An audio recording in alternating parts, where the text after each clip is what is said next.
Olá, boa tarde, tudo bem? Bem-vindo ao nosso estudo bíblico virtual. Um prazer ter você aqui conosco. Gostaria de pedir que você pegue sua Bíblia e abra em 2 Reis, capítulo 6. Antes, porém, vamos orar. Pai, muito obrigado pela oportunidade de agora estudarmos Tua Palavra. Te pedimos que abra os nossos corações e mentes para entendermos as lições que Tu tens para nós e para aplicá-las às nossas vidas. Em nome de Jesus. Amém. Amém. Quero pedir que você compartilhe este estudo com seus amigos através das suas redes sociais. E também para que você nos acompanhe nessa célula virtual às terças-feiras, 7h30 da noite, horário de Los Angeles, 11h30 da noite, horário de Brasília. Nosso estudo bíblico virtual, como hoje também, quinta-feira, às 7h30, 11h30, horário de Brasília. E nossos cultos às 4 horas da tarde, 8 horas da noite, horário de Brasília, aos domingos. Muito obrigado. Vamos à Bíblia? Vamos ler 2 Reis, capítulo 6, versículos 1 a 7. Os discípulos dos profetas disseram a Eliseu: Eis que o lugar em que moramos com você é pequeno demais para nós. Vamos até o Jordão, tomemos de lá cada um de nós uma viga e construamos um lugar para morar. Ele respondeu: Vão. Mas um deles disse: Tenha bondade de ir com estes seus servos. Eliseu disse: Eu irei. E foi com eles. Quando chegaram ao Jordão, cortaram madeira. Aconteceu que, enquanto um deles derrubava um tronco, o machado caiu na água. Ele gritou: Ai, meu senhor! O machado era emprestado. O homem de Deus perguntou: Onde caiu? Ele mostrou-lhe o lugar. Então Eliseu cortou um galho, jogou na água naquele lugar e fez o ferro flutuar. Então disse: Pegue-o. O homem estendeu a mão e o pegou. Muito interessante, sempre achei muito intrigante este milagre que Eliseu fez nesta ocasião. Fazer flutuar o machado, qual a utilidade disso? Mas quando você considera o contexto, faz muito sentido. Vamos por partes. Primeiro, os profetas tinham discípulos. Esses discípulos eram, na sua maioria, jovens. Aparentemente, todos eles moravam juntos, porque os discípulos disseram a Eliseu: Vamos até o Jordão, pegar uma viga cada um e construamos um lugar para morar. Podia ser também um lugar de reuniões, de acordo com o hebraico, mas não importa, significa que eles moravam juntos, tipo uma comunidade de discípulos. E ele falou: Vão lá, tudo bem, faça o trabalho que vocês estão fazendo. Mas um deles disse: Por favor, venha com a gente. E ele foi. E quando chegaram ao Jordão, cortaram madeira. Aconteceu que um deles, quando estava derrubando um tronco, deixou o machado cair na água. E evidentemente o machado afundou. Esta parte do Jordão devia ser uma parte funda, do contrário, o homem teria entrado na água e pegado o machado de volta. Mas não foi o que aconteceu. E ele ficou desesperado e gritou: Ai, meu senhor, o machado era emprestado. O ferro naqueles dias, e aqui diz que esse machado era de ferro, era algo muito valioso. Possivelmente aquele discípulo não tinha condições de comprar um machado de ferro, e foi por isso que ele tomou o machado emprestado. E agora, de repente, ele perde algo que não é seu. Ele ficou então num dilema. Primeiro porque ele tinha de devolver que não era dele. Isso seria um mau caráter, não é? Se ele não devolvesse aquilo que lhe foi emprestado. E o dono do machado, ainda que ele explicasse, poderia não entender a explicação dele e pensar que ele era um mau caráter, embora não fosse o caso. Mas ele se via numa situação muito difícil.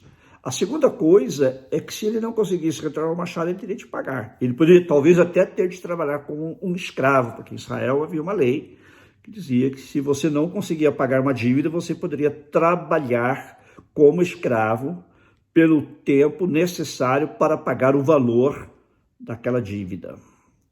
Então ele possivelmente pensou, primeiro, o dono do machado pode pensar que eu não estou dando bom testemunho, embora ele não fosse necessariamente culpado. Segundo, ele falou: eu vou ter que trabalhar como escravo, vou ter que pagar por isso. E com certeza ele se sentiu muito entristecido, porque isso iria atrapalhar o ministério dele. Ele estava ali na escola de profetas, aprendendo a ministrar, e isso poderia, inclusive, mais tarde influenciar o ministério dele. As pessoas diziam: esse é o homem que perdeu o machado. não dá para confiar. Então, para nós, parece não ser nada, mas dentro do contexto, nós podemos entender que é algo muito importante. Era muito importante que ele devolvesse aquele machado. Mas como fazer? O machado tinha afundado, não é? Ele era de ferro, evidentemente o ferro na água vai afundar, não é? Mas aí, veja o que acontece. Ele vai e fala para o profeta, ele grita, né? Eu acredito. Aqui diz que ele gritou: ai, meu senhor, machado era emprestado. E então o homem de Deus, Eliseu, perguntou: onde caiu? E ele mostrou-lhe o lugar. O que você teria feito? Teria mergulhado lá para tentar achar o machado? Talvez. Eu não sei se era a época de cheia do Jordão, não é? Talvez fosse impossível mergulhar. Também era muito sujo aquele lugar. E a água suja, não é? E talvez eles não conseguissem, mesmo mergulhando, encontrar o machado. Então o homem de Deus disse a ele: olha, vamos fazer o seguinte. Ele foi ali, cortou o galho, jogou na água naquele lugar e fez o ferro flutuar. O galho flutuar a gente pode entender, mas o ferro flutuar, fisicamente falando, é impossível. Mas aqui entra o poder de Deus. Grande milagre. Deus faz algo sobrenatural. Não sei como Deus atuou para fazer com que aquele galho servisse como uma espécie de ímã que atraiu o machado para cima e o machado veio a flutuar. Olha que legal, não é? Só Deus mesmo pode fazer coisas assim. E a primeira lição que eu aprendo aqui é que Deus faz aquilo que a nós parece sem sentido. Porque nós usamos uma lógica, somos seres racionais, mas a lógica de Deus está acima da nossa. Né? A razão de Deus está acima da nossa. Por isso é que Deus diz assim: os vossos pensamentos não são os meus pensamentos. Porque assim como os céus estão acima da terra, assim os meus pensamentos estão acima dos vossos pensamentos. Os pensamentos de Deus são diferentes, a maneira de Deus ver as coisas é diferente. Sabemos que Deus tem todo o poder, e Ele pode fazer o machado flutuar até mesmo sem um galho, não é? Mas na lógica dele, por algum motivo, ele instruiu o profeta, e o profeta lançou aquele galho, e o galho fez com que o machado flutuasse. Então, primeira lição: nunca ponha Deus numa caixinha. Deus opera assim, Deus opera assado, Deus só pode operar se for dessa maneira. Não, não limite Deus, não limite Deus. Deus não tem limite, Ele opera como Ele quer. A única coisa que Ele não fará é ir contra a sua palavra, contra aquilo que Ele mesmo declara na sua palavra, ou contra o seu caráter, que também está revelado na sua palavra. Fora isso, Deus faz do jeito que Ele quer, a hora que Ele quer, como Ele quer. Já contei a história aqui de uma senhora que estava orando, né, pedindo a Deus, porque tinha mais comida em casa, sua panela estava vazia, e ela começou a orar em voz alta. Ela morava num casebre, ali naquele casebre ela orava: Senhor, manda pão, Senhor, preciso de pão, manda pão para a tua serva. E nisso passaram uns rapazes na rua e ouviram, né? E um deles disse: vou aprontar com essa mulher. Foi lá na padaria, comprou um pão, subiu na casa dela, que só tinha telhas, não tinha aquele forro no teto. Eu conheço muitas casas assim, especialmente em Minas Gerais, casas coloniais, né? Minha tia, inclusive, mora numa dessas. E ele removeu uma das telhas e jogou o pão. Quando o pão caiu dentro da panela, puff, a mulher ouviu o som, abriu os olhos: Senhor, muito obrigado por este pão que o Senhor mandou. E o rapaz gritou de fora: não foi Deus, foi o diabo que mandou. E ela, sem perder a esportiva, para assim dizer: Senhor, muito obrigado, porque quando tu mandas o pão, até o diabo serve de office boy para trazer. Assim é o nosso Deus, né? Ele provê da maneira que Ele quer. Ele faz o milagre do jeito que Ele quer. Se Ele quiser fazer flutuar o machado, Ele faz. Não tem quem diga para Ele que não. Né? Quantos de nós já experimentamos milagres em nossas vidas, quando os homens tinham dito não, o médico tinha dito não, não tem cura, e alguém foi curado? Eu conheço pessoas assim.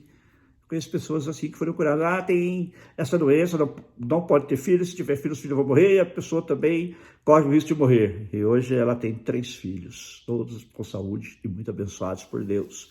Não limite Deus. Mas o advogado falou que essa causa não tem sentido. O advogado falou: a última palavra não é do advogado, a última palavra é de Deus. A última palavra de Deus. Tem um amigo aqui nos Estados Unidos que entrou com um processo para pegar o Green Card, que é o cartão de residência aqui dos Estados Unidos. E uma advogada falou para ele: seu caso não pode, você infringiu algumas coisas aí, e aí ele levou para uma outra senhora, que era uma paralegal, uma espécie de advogada aqui nos Estados Unidos, ela também disse, não, seu caso não pode adianta nem mandar. Ele falou, mande, porque a última palavra não é da imigração. Imigração é o Serviço de Imigração americano. A última palavra não é da imigração, a última palavra é de Deus. E ela mandou os papéis. E passou um tempo, chegou o envelope da casa dele. Quando eles abriram os envelopes, lá estavam 2 green cards, um dele e o da esposa dele. Não limite Deus, confie em Deus, que Ele é capaz de fazer o que Ele quer e do jeito que Ele quer. Segunda lição que nós aprendemos aqui é que Deus é um Deus compassivo. Não é? Deus é um Deus misericordioso. O homem tinha perdido algo de valor e Deus permitiu que esse objeto voltasse às mãos dele. Talvez você também tenha perdido algo de valor em sua vida, não sei o que é. Talvez você perdeu algo que era muito importante para você. Mas lembre-se que Deus é um Deus compassivo. Se Ele quiser dar de volta a você aquilo que você perdeu, Ele dará. Ele tem o poder para isso. E se Ele não der de volta, Ele pode dar algo que vai suprir aquela necessidade e vai corresponder ao sentimento do seu coração, vai preencher o sentimento do seu coração. Nosso Deus é bom, é misericordioso, é compassivo e Ele ouve as nossas orações, Ele vê as nossas necessidades, Ele se compadece. Quando Ele se revelou a Moisés, lá no Monte Sinai, Ele diz assim, eu ouvi o clamor do meu povo e desci. Toda vez que alguém clama a Deus, Ele ouve o clamor e Ele manda alguém. Quem sabe você vai ser também a pessoa mandada por Deus para abençoar alguém que está clamando a Deus. Nós, gosto de dizer isso, somos as mãos e os pés de Jesus, não é? E Deus nos manda como instrumentos dele para abençoar vidas, como se fôssemos as mãos do Senhor, para tocar vidas, para suprir as necessidades de vidas, para abrir portas, para hospedar, para alimentar, para, enfim, suprir necessidades. Lembre-se que não somos nós somos apenas instrumentos de Deus, somos apenas instrumentos de Deus. Mas Ele nos usa, na sua misericórdia Ele nos usa. E da mesma maneira Ele usa pessoas para nos abençoar, porque Ele é um Deus compassivo, um Deus misericordioso. E quando você clama a Deus de coração, lembre-se que a sua oração não cai na vazia, ela não cai no esquecimento. Deus ouve. Pode demorar a resposta, pode não vir no tempo que você esperava, pode não vir exatamente da maneira que você esperava, mas ela virá, porque o nosso Deus é compassivo. Em terceiro lugar, o milagre da flutuação do machado também serviu para aumentar a fé daqueles jovens discípulos. Lembra que eles eram discípulos dos profetas, eram jovens, ainda sem experiência do ministério, estavam sendo treinados para isso. Assim como Eliseu foi treinado por Elias, eles estavam sendo treinados por Eliseu para ministrarem mais tarde. Lembra que nem todo profeta era um profeta que falava do futuro, vaticinava o futuro. Este não é necessariamente o trabalho do profeta. O profeta é o porta-voz, neste caso, porta-voz de Deus. Alguns deles prediziam o futuro, como Eliseu fez algumas vezes, Elias também, mas muitos deles ministravam para a necessidade daquele momento. Seja como for, eles eram treinados para ministrar, como hoje. Pessoas que querem ser pastores vão a um seminário, vão a uma faculdade teológica, ao Instituto Bíblico, para estudar a palavra de Deus, para aprender os ossos do ofício, por assim dizer, para poderem ministrar a palavra de Deus. Assim eram os profetas. Para aqueles jovens, eu creio que aquele milagre serviu para fortalecer a fé deles, não é?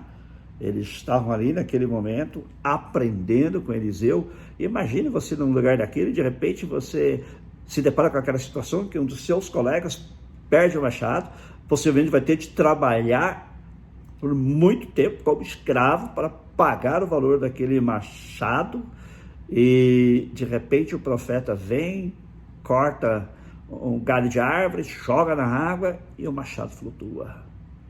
Se eu estivesse lá, com certeza a minha fé teria sido fortalecida, a minha fé teria aumentado do Deus de Israel. E então serviu também para isso, para aumentar a fé daqueles jovens discípulos no Deus de Israel. o Deus em que nós cremos, o Deus que, como acabei de dizer, é todo poderoso, Deus que pode fazer todas as coisas. Cada vez que vê um milagre na nossa vida, a nossa fé aumenta, não é verdade? E agora, outra lição que nós aprendemos aqui é que Deus opera através de homens e mulheres. Deus muitas vezes opera diretamente, sem nenhuma intervenção humana, mas muitas vezes ele opera através de pessoas. Neste caso, ele usou o profeta Eliseu. Isso serviu, primeiro, para glorificar a Deus, segundo, para também demonstrar a autoridade espiritual do profeta Eliseu, não é? E isso mostra que o nosso Deus é um Deus que usa pessoas fracas, como você e eu. O apóstolo Paulo diz que nós temos este tesouro da graça de Deus, o tesouro do poder de Deus, em vasos de barro. Você e eu somos vasos de barro, não é? Se você morre, o que vai se dizer a seu respeito, entre outras coisas, é: o pó torne ao pó como era. Somos de pó, somos de barro, não é? Deus pegou o pó da terra lá no Jardim do Éden e fez o homem. Todos nós somos fracos, somos limitados, somos seres humanos falhos, mas é a nós que Deus usa. Pessoas como você e eu que Deus usa. Você está disposto a ser usado por Deus? Você se deixa usar por Deus? Ah, mas como é que Deus vai me usar? Eu não tenho talentos, eu não tenho dons. Bom, em primeiro lugar, você tem talentos e você tem pelo menos um dom. Talvez tenha mais. Mas mesmo que você não se reconheça, Deus usa quem Ele quer, como Ele quer, na hora que Ele quer. Ok? Então, deixe-se usar por Deus. Diariamente faça esta oração: Senhor, eu quero ser um instrumento em Tuas mãos. Usa-me como o Senhor quiser, para abençoar a vida de alguém, para realizar um milagre na vida de alguém, para falar de Jesus a alguém, para ser um instrumento Teu para abençoar alguém. Coloque-se à disposição de Deus, coloque-se à disposição de Deus. O profeta Eliseu foi usado porque ele se colocou à disposição de Deus. É verdade que isso aqui fortaleceu também o ministério dele, no sentido de mostrar a autoridade espiritual que ele tinha, mas, sobretudo, está aqui o uso de um homem como você e eu. A Bíblia fala a respeito do profeta Elias, que foi o mentor de Eliseu, que ele era um homem sujeito às mesmas paixões que você e eu. Assim também era Eliseu, ele era sujeito às mesmas paixões que nós. Mas isso não o impediu de ser usado por Deus. Quando você se dispõe nas mãos de Deus, Deus pode fazer grandes coisas. Um missionário famoso disse assim: espere grandes coisas de Deus, tente grandes coisas para Deus. Espere que Deus use você, creia que Deus pode usar você e disponha-se nas mãos de Deus. Espere grandes coisas de Deus e, ao mesmo tempo, tente grandes coisas para Deus. Não é só ficar esperando, né? Mas cada vez que surge uma oportunidade de falar de Jesus a alguém, de fazer o bem a alguém, de ajudar uma pessoa em necessidade, se coloca ali como instrumento e abençoe aquela vida. Aquilo que começa pequeno pode se tornar grande. E depois, para Deus, que conta não é o tamanho, mas a atitude do coração com que aquilo foi feito, aquele serviço foi prestado. Seja um instrumento nas mãos de Deus. Outra lição que aprendemos aqui é o seguinte: talvez você esteja desanimado, talvez você tenha tentado fazer as coisas, elas não dão certo, mas tudo que você faz, você perde o seu machado. Talvez seja do ministério, na obra de Deus, você fazia algum ministério, você está fazendo, mas toda vez que você tenta fazer algo, parece que não vai para frente. É como se você tivesse perdido o machado. Você já tentou do jeito A, já tentou do jeito B, já tentou do jeito C, mas parece que não vai para frente, não é? Não funciona, você já está desanimado, talvez não seja meu ministério, talvez não seja aqui que Deus me quer, talvez eu me enganei quanto ao meu chamado. Mas se você tem realmente um chamado de Deus para fazer o que você está fazendo, ou se você mesmo não tendo um chamado específico, está fazendo aquilo que Deus mandou fazer, por exemplo, pregar o evangelho, falar de Jesus às pessoas, e ensinar a palavra de Deus, e servir as pessoas, você precisa ter um chamado especial, não é? para fazer essas coisas, para ser testemunha de Jesus, você precisa ter um chamado especial, porque você já foi colocado como testemunha dele. Para servir as pessoas, você não precisa de um chamado especial de Deus, porque você já foi colocado aqui como servo, para servir a Deus e servir os outros. Nosso modelo é Jesus, que diz: o Filho do Homem não veio para ser servido, mas para servir. Ele é o nosso modelo. E ele nos ensinou, quando ele lavou os pés dos discípulos, que nós também devemos fazer o mesmo. Não é lavar os pés no sentido real, literal, mas é servir as pessoas como Jesus serviu os discípulos naquela ocasião. E para isso você não precisa de um chamado especial. Mas talvez você já tentou e você viu que não vai, que não dá certo e você está desanimado. Imagina o desânimo daquele profeta. Talvez você esteja até querendo abrir mão de tudo. Foi o caso do profeta aqui. Posso imaginar esse discípulo de profeta naquela ocasião. Ou talvez até também na sua vida financeira, sua vida material, sua vida profissional, você tem tentado, tem batalhado, quando parece que a coisa vai, ela cai, parece que vai subir, desce de novo, e você vai para cá e você vai para lá e parece que as coisas não se realizam. Talvez esteja na hora de parar, talvez esteja na hora de parar e reavaliar. Primeiro ver se você está na direção certa de Deus para a sua vida. Às vezes você diz assim: mas eu sou formado em engenharia, então você é engenheiro. Não necessariamente, tem muita gente engenheiro que está em outras áreas e está muito bem sucedida. Talvez você seja até o médico. Não, eu tenho que atuar na medicina. Quem disse? Tem médico atuando em outras áreas e se dando muito bem. Primeiro você precisa descobrir se realmente é aquilo que Deus quer para você.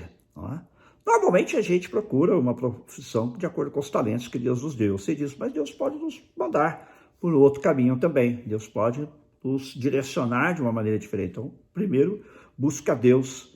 Agora, mesmo você estando certo da vontade de Deus, você está no centro da vontade de Deus, as coisas não estão prosperando. Primeiro, Deus pode estar permitindo que você passe por esses momentos para você aprender a depender dele. Tem pessoas que, quando vão muito bem, elas se tornam arrogantes. Não estou dizendo que é o seu caso, mas elas se tornam arrogantes. Acham, muitas vezes, que já não dependem de Deus. Eu consegui isso pelo meu próprio esforço. Isso, às vezes, é uma maneira de Deus, então, nos ensinar. Você vai ficar aí nessa escola até você aprender. Deus usa os meios que Ele quer para nos ensinar a depender dEle, para nos ensinar a dependência de Deus. Não podemos achar que porque Ele nos dotou de certas capacidades, certos talentos, foi somente pela nossa força, nosso esforço que nós conseguimos as coisas. Não, primeiro foi pela graça de Deus, porque se Ele não tivesse te dado saúde, não adiantaria de nada os seus talentos. Não é? Se Ele não tivesse dado a oportunidade de trabalhar, seus talentos não teriam valido nada. Então, primeiro, seja agradecido a Deus. Segundo, procure alinhar sua vontade com a vontade de Deus. Supondo que você já tenha feito tudo isso, ainda assim você sente que você perdeu o seu machado e você não sabe como recuperá-lo. Lembre-se de quem é o nosso Deus. Nosso Deus é o Deus Todo-Poderoso. Deus tem poder de fazer o machado flutuar e voltar às suas mãos. Confie nele, entregue a sua necessidade a Ele.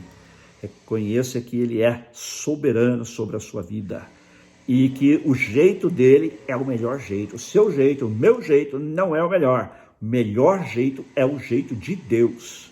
Faça as coisas do jeito de Deus. Como é que eu sei o jeito de Deus? Pela palavra, leia a palavra, estude a palavra, medite na palavra de Deus e Ele mostrará a você qual é o jeito dele e qual é o jeito dele específico para a sua vida. Tem as diretrizes gerais que servem para todos os cristãos, mas tem coisas específicas para você também. E Ele vai mostrar a você através de mandamentos, através de princípios, qual o caminho que você deve seguir.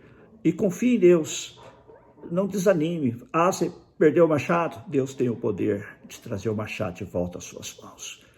Entregue sua vida a Ele, confie nele de todo o seu coração, confie que Ele pode fazer um milagre, Ele diretamente ou Ele através de alguém, pode fazer um milagre que vai mudar a sua vida, que vai mudar o seu futuro, que vai mudar a direção das coisas que você faz na sua vida. Mas eu já estou velho demais. Não tem velho demais. Para Deus não tem idade. Moisés começou aos 80.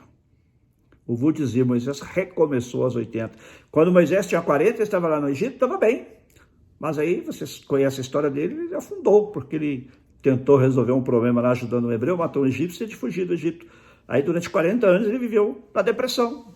Ele, que era um príncipe do Egito, se tornou um pastor de ovelhas, algo inclusive asqueroso para os egípcios. Ele havia sido criado na corte de Faraó, era asqueroso, era algo repugnante. E quando ele estava lá, depois de 40 anos, cuidando das ovelhas do seu sogro Jetro, Deus apareceu a ele e se revelou a ele e falou: eu ouvi o clamor do meu povo, eu disse, vou libertar o meu povo do Egito, e é você que vai lá fazer a obra de libertação. Moisés, o que eu? Moisés deu várias desculpas. Eu convido você a assistir uma mensagem que eu preguei faz uns 3 domingos, chamado Eu? Quem? Aliás, quem? Eu? Usado por Deus? Quem? Eu? Ser usado por Deus? Sim, você ser usado por Deus. Lembre-se que Moisés, entre outras coisas, já tinha uma idade avançada, 80 anos. Nunca é tarde para Deus. Deus pode reerguer você. Deus pode fazer o seu machado flutuar, se você se entregar sem limites a Ele e procurar fazer do jeito dele, afinando o seu coração com o coração de Deus, sincronizando o seu coração com o coração de Deus, sintonizando o seu coração com o coração de Deus. Deus te abençoe muito. Quero orar por você agora, crendo que Deus pode fazer com que o machado da sua vida que afundou volte à superfície e você possa agarrá-lo e ser ainda muito abençoado. Senhor, eu oro por todos aqueles que nos assistem nesse momento, que sentem que é como se o seu machado tivesse caído na água e afundado, e eles não conseguem encontrá-lo, não conseguem voltar aquilo que tinham, não conseguem encontrar o caminho de volta, não conseguem ser bem-sucedidos no ministério, não conseguem ser bem-sucedidos na vida profissional ou na vida relacional, no seu relacionamento matrimonial ou outros tipos de relacionamentos. Mas, Senhor, Tu és o Deus que tem todo o poder. Assim como Tu restituíste o machado àquele discípulo de profeta, Tu também podes restituir o machado da vida daqueles que sentem que perderam. Senhor, aqueles que estão sem direção, dá-lhes direção, que eles possam, como eu disse antes, afinar o seu coração com o Teu coração, sincronizar o seu coração com o Teu coração e fazer as coisas do Teu jeito e não do jeito deles, não do nosso jeito. Nós possamos aprender essa lição perene, que possamos aprender que as coisas não devem ser feitas do nosso, mas do Teu jeito. E que quando fazemos do Teu jeito, temos a Tua bênção. Abençoa, Senhor, estas pessoas que estão com necessidades profissionais, necessidades espirituais, necessidades relacionais, que já até perderam a esperança, que não sabem o que fazer para recuperar. Deus, Tu és o Deus especialista em milagres, Deus especialista em recuperar machados perdidos. Faz o milagre em cada uma destas vidas, de acordo com a necessidade de cada um e com o Teu propósito para cada vida. É minha oração, em nome de Jesus. Amém. Amém, amém. Deus te abençoe. Agora, se você não recebeu Jesus Cristo como seu único Senhor e Salvador, você precisa fazer isso. Deus honra aqueles que têm compromisso com Ele. E o primeiro compromisso é este: reconhecer que eu sou um pecador, Jesus Cristo morreu pelos meus pecados na cruz do Calvário e receber Jesus Cristo como meu único Senhor e Salvador. Gostaria que você fizesse comigo esta oração agora, entregando sua vida a Jesus. Repita após mim. Diga: Senhor Deus, eu reconheço que sou pecador, mas também reconheço que Tu me amas. E creio que Jesus morreu por mim, que Jesus morreu pelos meus pecados na cruz. E neste momento, eu recebo Jesus Cristo como meu Senhor e Salvador. Perdoa-me todos os meus pecados. Purifica-me com o sangue de Jesus e me recebe na Tua família, em nome de Jesus. Amém. Amém. Deus te abençoe. Agora, se você aceitou Jesus, o que deve fazer? A primeira coisa, você deve começar a ler, estudar a Bíblia, a palavra de Deus. Segundo, procure uma igreja onde você possa servir a Deus. A igreja não salva, mas a igreja é um lugar onde a gente cresce espiritualmente, através da ministração da palavra, da comunhão com outras pessoas que, como nós, estão seguindo a Jesus Cristo. Se você não conhece uma igreja na sua área, que seja uma igreja bíblica, fale com a gente vai procurar te ajudar para que você encontre tal igreja, tá bem? E não se esqueça de estar com a gente no domingo, às 4 horas da tarde, horário de Los Angeles, 8 horas da noite, horário de Brasília. Você que está em Portugal, Japão, por favor, consulte o seu horário aí para que você possa também participar com a gente do louvor e adoração a Deus. Deus te abençoe muito.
Senhor, tu és bom, tua misericórdia pra sempre.